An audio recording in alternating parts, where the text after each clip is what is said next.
humans filled the physical silence with their own psychological fears. Today, local authorities are reclaiming the forest's narrative from sensationalism.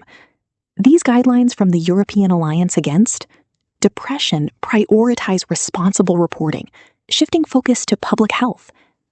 Volunteer patrols and specific signage now provide mental health support directly at trailheads, emphasizing intervention over exploitation.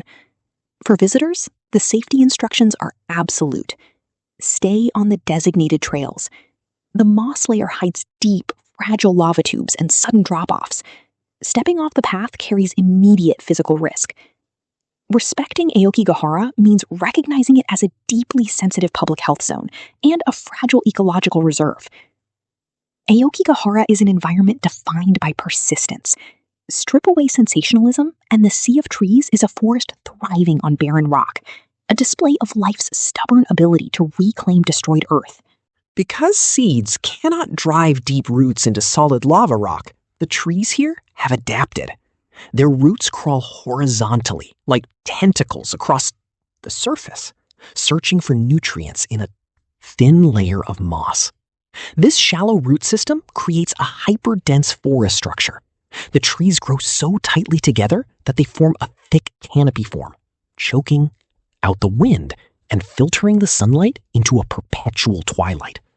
Beneath that canopy lies a secondary environment. These cavernous lava tubes are so well insulated by the basalt that the internal temperature stays near freezing, allowing ice to remain solid through the summer. The forest's claustrophobic appearance is the visible result of biology forcing its way through a hostile volcanic foundation. This same geology is responsible for Aokigahara's most unsettling trait, its unnatural silence. Unlike standard soil, the volcanic basalt floor is highly porous. Many people only know Aokigahara through horror films or internet scandals. Internationally, the location carries the branding of a suicide forest, a cursed supernatural wasteland. This pop culture reputation ignores the actual ground truth of the region. This is one of the most complex, fiercely resilient ecosystems on the planet. The eerie traits associated with ghost stories, the absolute stillness and the gnarled, creeping branches are the direct physical results of a massive geological disaster. In the year 864 CE, Mount Fuji produced an eruption so violent it permanently altered the landscape of the surrounding Yamanashi prefecture. To understand how Aokigahara became the subject of modern ghost stories, we must first look at the landscape forged by that 1,000-year-old volcanic explosion. This map shows the path of that eruption. The molten rock poured down the mountain's northwestern flank, eventually cooling into a solid 30-square-kilometer sheet of hardened basalt.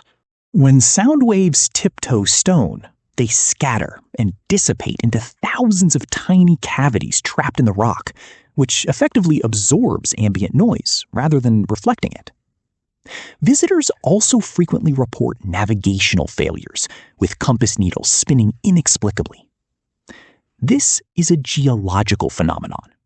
Hardened lava contains varying concentrations of magnetic iron, which interferes directly with magnetic needles when held near the forest floor.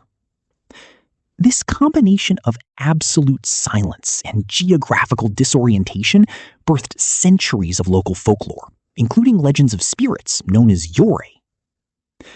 In 1960, the author Seicho Matsumoto weaponized this psychological environment in his novel Kuroi Jukai, and ended with a romanticized tragedy in the forest, cementing its connection to the macabre in the public imagination.